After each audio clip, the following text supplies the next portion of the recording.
Vodafone presents the pre-match. Welcome back, everybody. We are here for the next game of the North American ESL Pro League. My name is James Banks, and I'm joined, as always, by Natu to take us through these crazy games. And we did see some crazy starting games, with Renegades taking that early 2-0. But I've got a feeling that this will be slightly closer when we look at Luminosity taking on Rogue. And to start with, looking at Luminosity, what a lineup, right? Lucas, Henny, Steele, very much veterans of their own scene, but played at the tippy top of the levels of Counter-Strike. And then you bring in Yale and Nekes, who are kind of, they've had their shining moments, but this is a golden opportunity for them to do so well. Yeah, I mean, a year ago, Henny, Lucas played a major final. So they've definitely seen and they know what it takes to be up there when it comes to Counter-Strike. To me, they kind of, especially Henny, kind of embodies the classic Brazilian Counter-Strike, which we used to call it the Samba CS. Sometimes just didn't make sense. Overly aggressive, flashy, a lot of crazy plays. And he's the type of player that you just love to watch because it doesn't always make a lot of sense. And might be moments where he's streaky of not hitting shots, but then there's the moments where he's just destroying everybody. But talking about this team in general, I thought in the summertime, actually, Valencia, they played phenomenally well. They made it to the finals. You feel like, all right, exciting. We're going to have another great Brazilian team coming to the scene. You know, feels like there's so many of them right now, you know, that are up and coming. And then aside MIBR, obviously, just being the #1. But then underneath, obviously, we had Immortals for a long time. But then things kind of, let's say, spiral out of control. Thanks, Kanji. Yeah, so now slowly but surely trying to get back into it. And they seem definitely, I think, with this kind of a core, has the potential. Now they just have to start and actually produce some numbers. That's why I look at this lineup and I see that there's so much potential in here. It's a good mix of players. I feel like this is probably the best Luminosity lineup we've seen since the old days before they became SK, right? So this gives us a chance to kind of show actually how this lineup can flesh out over time. They've made the qualifications for Chicago already. They did that through the South American region, which, okay, MIBR aren't in there. They're getting invited to these events, so they don't have to battle up against them. But Luminosity certainly have showed that they can be the most dominant ones in their region to move forward. Now, coming into Inferno, when I looked at them, I'm thinking, okay, they're quite tasty when it comes to that as well, because you look at like double AWP setups that can come into play. You've got the perfect players to do so. Indeed, and I think someone like an unsung hero for his teams has always been Steele. I feel like he's kind of the glue for these teams that he's been a part of. We always obviously know him from his joyful interviews. He's always very positive and upbeat, and that's never a bad thing when it comes to team chemistry. And if he does deliver that kind of, you know, just the energy he has and embodies when it comes to interviews and just the way he is in general, that's something they really want to have, and it helps a lot when it comes to the nitty-gritty situations that you will always run into in Counter-Strike. So yeah, I mean, looking into it, definitely Inferno should be something that these guys know how to play. Oh yes, definitely. And what you were saying about Steele, just the fact is, I think it was the first time they ever qualified for a major. You saw that interview, and it just meant so much to him, and he still has that thought. He's kind of been on the back foot in terms of some of the players he has to play with, like I mentioned earlier, the KNG stuff and bringing you down, but now he's rising back up. Who needs to rise back up also, though, is Rogue. Because Rogue, you've just lost your in-game leader. You've now brought in Crystal, the German player, who has led multiple lineups, right? He just was recently doing Imperial. Then they didn't want him in the lineup for whatever weird issues, which made no sense at all. And now he gets a chance again to play on a roster like Rogue. I know you've probably got something to say now about the whole Crystal situation, just from your expression there, Natu. No, it's a weird one, isn't it? It's just like this kind of property just gets thrown around to different teams. You have him. No, you have him. Yeah. I'm not sure I want him anymore. You have him. But obviously, he's been through a lot of things. I remember, like, for example, Penta, when he was playing for the team with Sunny and Zen and those guys, when they made it all the way from the open minor qualifiers into the major, into the top 16. So he's definitely a player and a leader who can help a team grow. But how is that going to work out for Rogue? It's a different story. However, going to Inferno, and speaking of Inferno, Rogue, I mean, they should have beaten Astralis. They should have beaten Astralis at the major. 16-13, wasn't it? And it was a game where they were up quite heavily, and they were actually playing really, really good Counter-Strike as well. So obviously, it's a massive change now. Cadian's not a part of the crew anymore. So how's that going to hit them? How's Crystal going to come in? There's been players that kind of have had their issues with the way that Crystal likes to run his team, and it feels like he has a very strict regime in terms of how it's either his way or highway. All right, so looking at this then, how do you think this is going to go? Who do you think is going to have a slight advantage? I mean, Luminosity kind of expected more when it came to Montreal, really. I thought they would go further. I had them going for the final, honestly. I was a little underwhelmed with them. Rogue, however, looked really good at the major, but then obviously having the lineup change. So this is a bit of a toss-up for me. I'm just going to say Rogue. Oh, you're going to go in for Rogue. Yeah. Well, certainly myself was just favouring Luminosity from the fact that we don't really know too much about it, but it could just prove to be another Renegade scenario. Launders and Scrawny are joining us back on. They're ready to go and give us some more commentary. Guys, how do you think this one's going to go down? I think Nazi nailed it. Like, expected more from Luminosity as well. And at Montreal, they just, I don't know what happened with them. They have all the pieces. They have Steel so good. Like, I feel like they are not playing as well as they should. And that was a land we're coming back into it. Oh, and we're already into the game. I think it's going to be a tight series. I have no idea who's going to win. Connor? Me? Let's go Luminosity. They always struggle in Montreal. It's no big deal. There we go. There we go. You're with me, Scrawny. Guys, take it away. Let's get into it. Pistol round is getting under action. A little bit of damage already, too. Hell, we even got a kill. It's Yell, the first casualty. And because of that, we still have a little bit of movement here towards Banana. It's over towards the half wall that we find someone holding their first position. We got a little shoulder peek from Ricky. More Australians, Launders. They're just everywhere. They're everywhere, honestly. There's way more than the population would allude to. Thank you. You're welcome. Don't mention it. I appreciate that.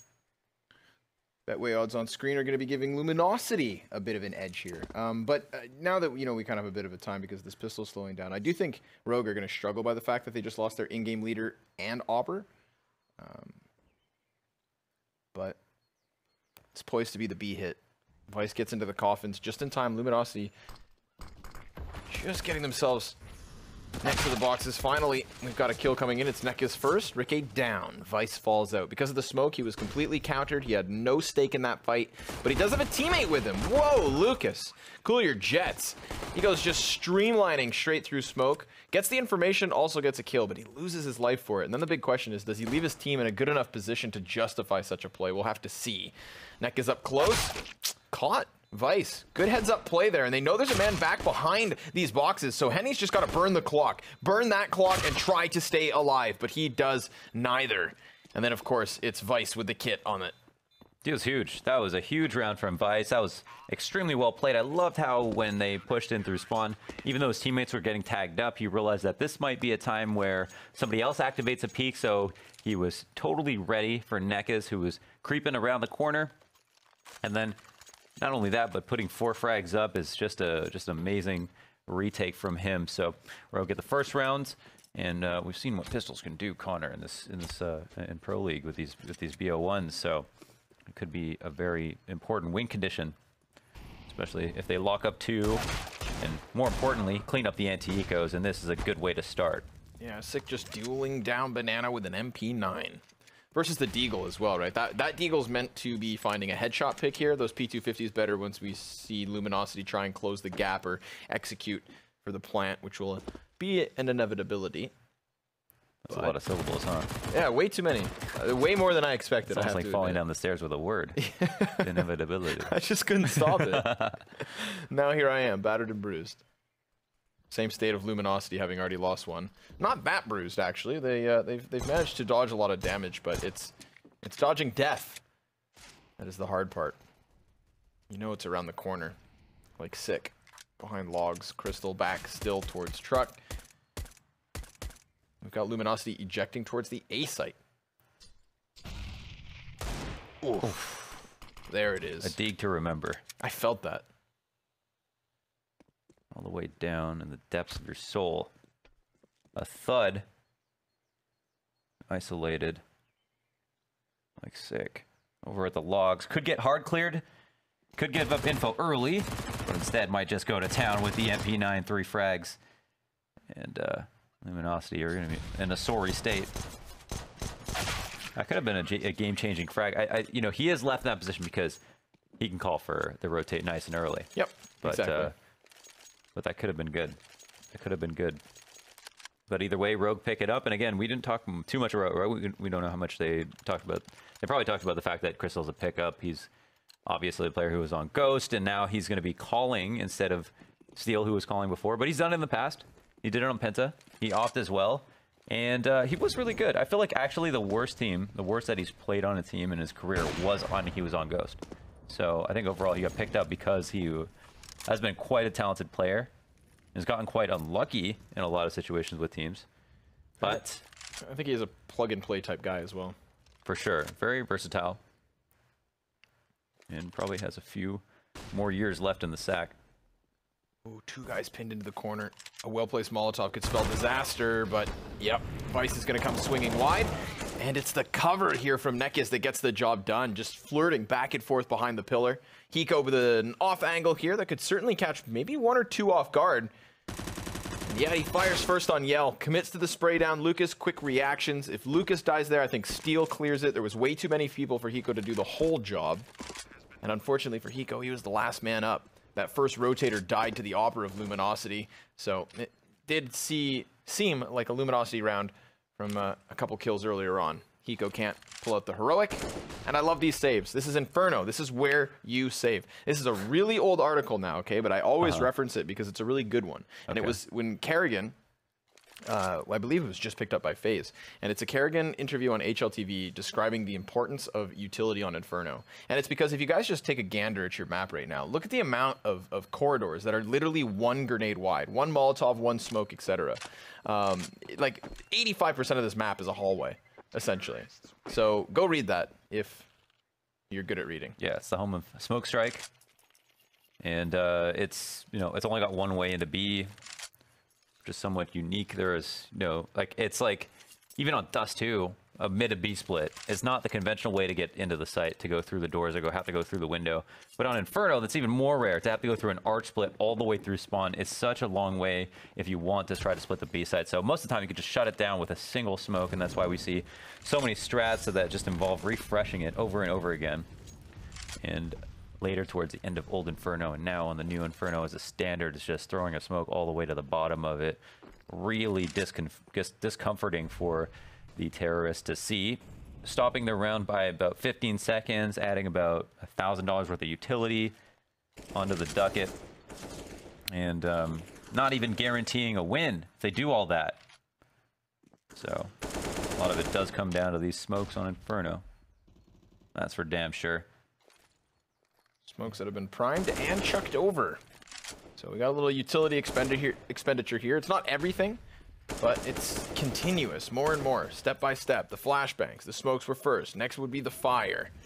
And that's going to prevent the peak now as Luminosity look to wrap around on Arch side. Crystal and Rikke sealing it off. Nice peaks here. Great teamwork from the newcomers of Rogue.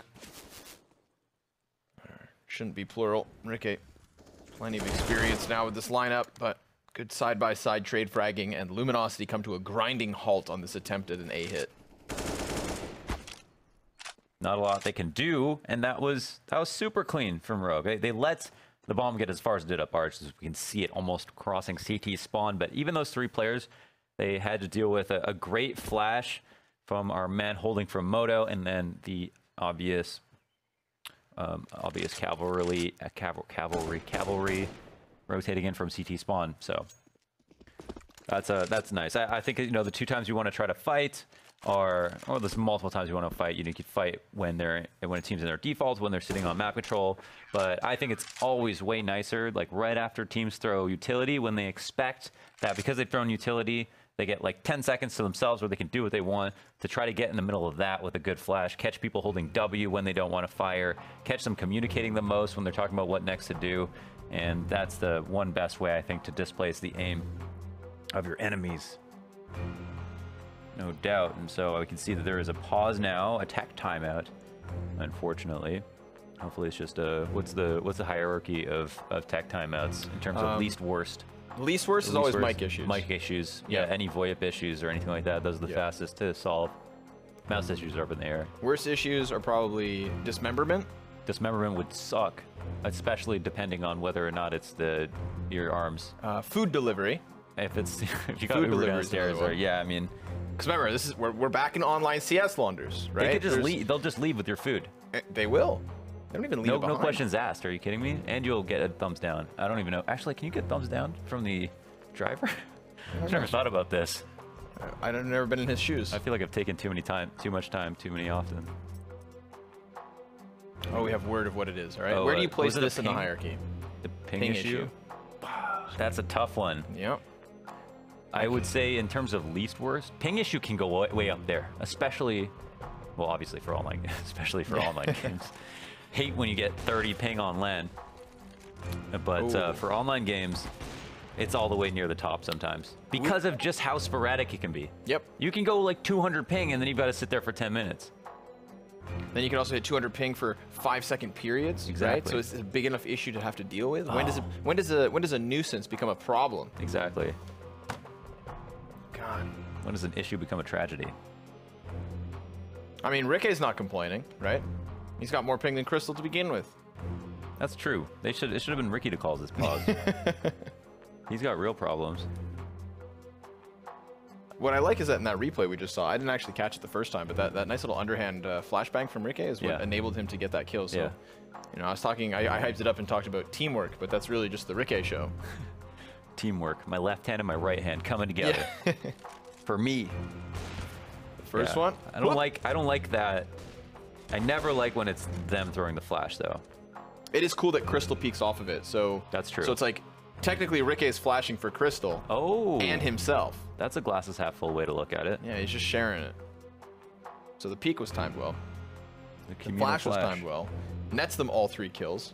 Just a beautiful little arch play, right? And that one play, that one flash and double peek is what completely shuts down Luminosity's potential conversion point. Because remember, they just won the round previous. Now their economy loss bonus, Launders, has been reset. All that because of this one flash. All of it. It's a chain reaction. It's the butterfly effect without Ashton Kutcher. Sounds like a better version. Yeah. This one you don't get pranked.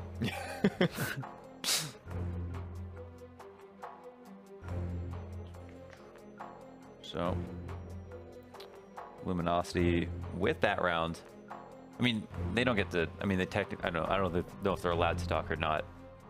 Kind of be hard to police that from people's homes, I would imagine. Yeah, a little bit. Yeah. But I mean, there, at the very least, there's not going to be too many like things that they can do. It's not like, oh my god, I hope this pause lasts another 10 minutes because guys, I've really got to tell you about this master strategy that we're going to use to bring this map together. It's probably not going to be anything like that. Especially not the Brazilians, the super quick aggro style. But actually, Luminosity do slow it down a lot, huh? They like to go for map control like properly, and they just I think they really shine in the trades, is where they light up. Yeah, that unit gameplay always seems to be what's most impressive for me personally when it comes to Luminosity. That and like just the ridiculous skill that you can see come through guys like Henny and Lucas. Henny and Lucas, yeah. I love those guys in terms of watching them from players' perspectives. Mm-hmm. That was a kind of crazy play from Lucas on the pistol. You're like, whoa, Lucas, slow your roll. Like, when you went through the CT smoke, you don't normally see that. Charges right in. I mean, it left his team in an arguable dire situation. 3v3, everybody in the site. They lost. Yeah. Yeah, that's right. But, to be fair, they also could have traded frags if they wanted to. They didn't. They didn't, Launders. Of course, as you guys saw, somebody's gone from the server because we've got a router reset. Router resets are good because it's the first step in fixing problems. So I think they're going to put us in a box. Yeah, I don't know. I'm claustrophobic, so... I'm way too creative to be put in a box. you can't box in this guy. Look at his hair. Yeah. He's out of the box. No, I'm crazy. That's a good thing, though, right? Personality. I got whiter hair than Albert Einstein. I don't think he has any hair anymore. Yeah. I wonder if it's still... yeah. No, it's not. I'm not even going to go there, actually. I don't think we're in a box quite yet. Freeze time? Oh. They're down to 3. We have two router resets. 2 router resets, because Ricky wanted to get in the action. He was like, why is no one feeling bad for me? I have 90 ping too. Which camera is it? It's over there. Hey guys. This is nice. It's nice to be in a studio for once, right? Normally when it comes to seasonal games, I'm much more used to just casting in my underpants at home. Yeah. So this is nice. Look, we're in a box. And we can't even confirm the underpants. Yeah, yeah. I say that for the sake of having to, right? Yeah. I have to cover my ass. But well, now we're here. Still Inferno, so you guys are gonna get the updates as to when they jump back into the game. Launders, I want this one to keep going because I'm gonna say this, all right? Say it. I think Rogue are just going to make this a blowout. Okay. There's a part of me that at one point thinks, you know, Cadian's a huge loss to lose because he is your opera and he's your in-game leader. That's a lot to change back. But I do kind of believe in Crystal. It's a bit of a shame, actually, that he got cut from Ghost because I like Ghost. And I thought it was slotting well, at least in terms of like team play and like and whatnot. It seemed like the character was there. It all seemed to mesh. Okay, yeah, individually speaking, it didn't quite work out. Yeah. But he looked a little buns at times. But yeah. he got it a little bit. He had some rounds that looked good, and he has such a good resume.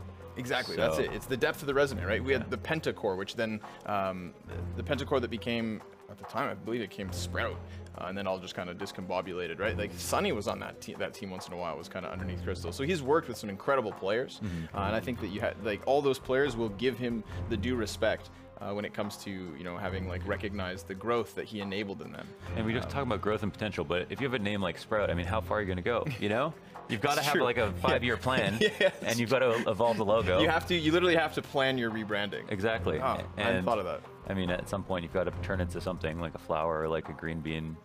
I don't even know what they were going to end What up about as. Beanstalk? Does a Sprout? Because I mean, Bulbasaur turns into.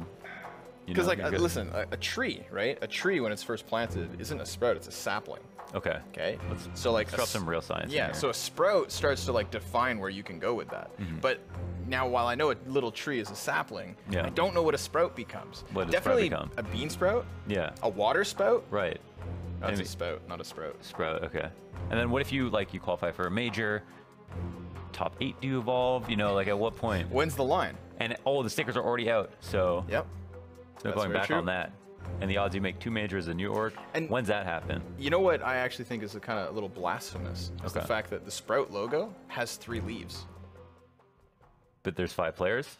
No, Oh. but a sprout in my head doesn't have leaves, right? It's at that point it's already starting to grow. So, So that might be a little bit of foreshadowing. man, what are they up to? That's my biggest question. Now I want to know all about this org.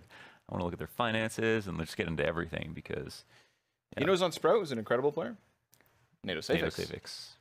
I'm glad we're on the same page. Yeah. He's a Reddit all-star. Yeah. It was kind of like when I was putting my Reddit videos up, he was also getting like really highly upvoted back in the day. He was a YouTuber, straight up. Yep, that's how he began, right? Yeah. And then it was just getting better and better at CS. Transitioned into competitive play, and how look at him go. Mm-hmm. Nearly attended a major. Yeah. That close. See Like how far ants. botany gets us? We're talking Yeah. about NATO Safix.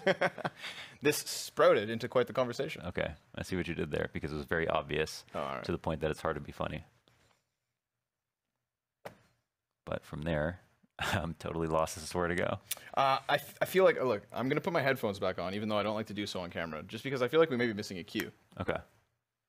So we can maybe go ahead and listen to production. Mr. Production. Who might not say anything, but you can pretend like they did. Nobody talk to me. Okay. No, I'm just kidding. Yeah. We got to do a Story of match your betting life. once the players are back in. Obviously, we've got to reset stuff, so we've been given a minute time frame, folks. So Nice. now we're no longer in a box. We've actually been freed. I like that. We complain about the box, and now we have the whole screen to ourselves. Okay. Yeah, we've evolved, There's much more room for activities. unlike Sprout. Yeah. More room for hand movements, too. Yeah, we can just get all over the place. I mean, it's in our blood, right? Both from Montreal, French Canadian in us. Very vocal and animated people. Yeah, always protesting and such. Hey, we got What's the Uber last back. thing that you- yeah. There's no Uber here, okay? We got Uber back. That's true. That's true. So you can't say it doesn't So that work. mean, is there no Uber in Odense?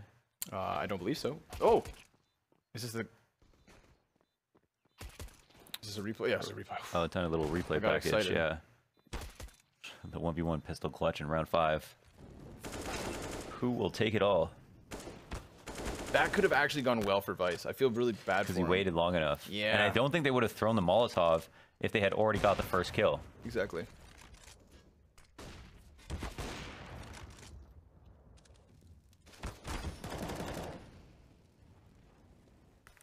Oh, All right. So we got mixed signals, I think. Oh, okay. always on. Always on. We look ridiculous. Look at the size of these things. I feel like a bumblebee. I actually have these headphones. Do you? I have these very same ones. With the off-colored padding as well. No, I got the triple blacks. Oh, of course. Just like your shoes. It's just like my shoes. Just He's like my whole matching life. head to toe. Yeah, That's great. but they're still good cans. Are they? Yeah, but we won't talk DT770 about them because Pros? no Free brand deals. All That's right. why we won't talk about them. There's no free brand deals. See, this is why you're the businessman. Right. I'm The just here relationship. to laugh and smile. Yep. Maybe wink. Can you tell Henny and Lucas apart if you see them in a room together? Yes, Lucas has fuzzier hair. Yeah? Yep. But Henny started growing his hair too. Did he? Oh no, maybe I called. Maybe you thought it was no. Henny that grew his hair. Uh-oh. I think at the very least it's tattoos. Tattoos are an easy tell. Your whole life just turned upside down. I feel bad. I was talking to them in Montreal. Oh, you were talking to What if I was Henny talking the to whole time. Maybe, Wow. maybe they get it so. I mean, if you're twins, do you Uh-huh. think you're kind of more forgiving? You think you're more forgiving? I think if I'm anybody, I'm more forgiving. Some people are so unforgiving when it comes to stuff like that. That's true. You know, like it just comes down to who you are as a person all the way deep down inside. Yeah, I'm a pretty forgiving person as Yeah. well. You're right. We're not vindictive people. I have no reason to get angry. Yeah. Not at all. Prove it or okay. Were you disappointed with them in Montreal? Because I think the really cool thing about DreamHack Montreal was that we had a lot of the really good tier 2 teams, right? Like for those of you guys who weren't watching, obviously we had like Ents, Kingwin, Luminosity. Those are the 3 I wanted to watch. E United was there, right? Our only sole NA representative, and of Imperial, those 4, yeah, Imperial as well. So a lot of the guys who had again just either missed the major by a round or 2, or just like came short one stage of the qualifier, and that was their really big chance to kind of prove themselves. And I definitely put Luminosity up there. I mean, you go back one DreamHack, and they're in the grand finals at Valencia versus North, and taking a bunch of them. So unfortunately, they fell short there. That's a tournament come and gone, and we did have another great tournament hosted by ESL recently, and that was ESL New York. So Yeah. I You wanna watch definitely some like to highlights? Fine, why not? Let's watch some highlights, Let me folks. push a button, turn them on. As the lights dim and the crowd roars, the stage was now set for the grand final of ESL 1 New York 2018.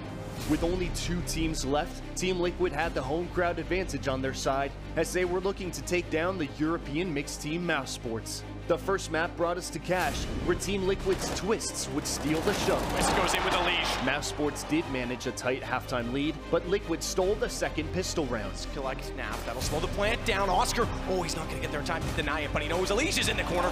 As Twist tries to do everything to defend the bomb. 2 kills for him.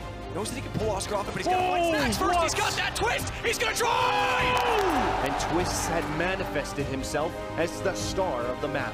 8 kills to start off the second half now for Twist. He's on 27. The next closest on Liquid is 10.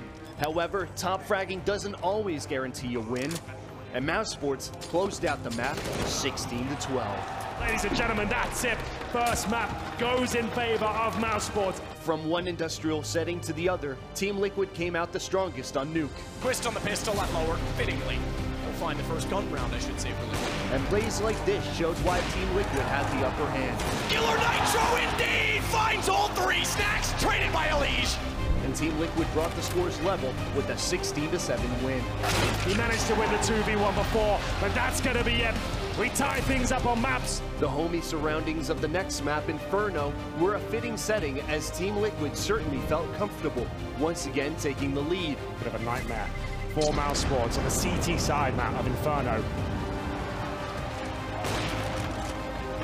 Liquid brought themselves ahead in the series 2-1, and thus too would provide the backdrop for a dramatic map 4. It looked like a certain Team Liquid win, but Mouse Sports forced 11 rounds of their own and took it to the first overtime of the series. Tries. It was all he had. The only option he had. Mouse Sports tie up the series on 2 in overtime. In the end, the Mouse Sports team were too slippery for Liquid to handle, and we were now ready to head into Mirage, where Chris J single-handedly provided the play of the year. Hold on, rotation. Oscar's gone. Chris isn't. Op still in the picture. Op still very much in the round. Oh, Chris! He's found 3. It's down to a 2-on-2. Chris, can he close this with an ace? Oh my God! Chris, the Wolf of Wall Street, gets an ace, and it's championship point, Mouse Sports. Championship point was now secured, and Chris J helped Mouse Sports win the title in the following round. Might be a twist. Oh my God! Chris J keeps hitting the shots of the AWP. 2-on-2 now. You said it. There might be a twist though. He's got a gun, and he's been so sharp. Chris again? Leaving Team Liquid in the dust on their home soil at ESL 1 New York 2018. Yeah, it's a good feeling, especially after we had a really bad result at the major. Of course, people are then starting to doubt us and stuff like that, so it's good to prove them wrong. Launders, I still have goosebumps from that Chris J play. We were sitting in the hotel room in Turkey after casting Istanbul before we were about to leave, and we just flipped open the laptop, and we were about to just start drinking and talking about stuff, and then suddenly Chris J gets 1, 2, 3, 4, like all 5 kills, and we're just like, and we didn't have a single ace at Blast. At all of Istanbul, right? The entire tournament. The entirety of Blast. We had like, I think 10 4Ks and not a single ace. So that was ridiculous. That was a play and a half. I mean, and the entire like the major overall, just like we didn't have a graffiti play, you know? Nope. So that would have been one. That to me, if that happens 1 week earlier, that's a graffiti play. That's what the devs are thinking right now. Yeah. You know? I mean, they could still throw it in it, right? New York. No one would be mad at you. CS:GO dev on Twitter. You think he's watching? Of course, he's always watching. Gaben has his eyes on us. There was a picture actually in the studio when we first walked in, a very flattering picture of Gaben that took me off for a second. It just came out of nowhere, and I thought to myself, oh my God, he is everywhere. He is everywhere, except for at the CS majors, of course. Yeah. Never there. But we're going to go to a break, and then we'll come right back with a new server and the map, and we'll continue from there. So don't go anywhere. Sounds good.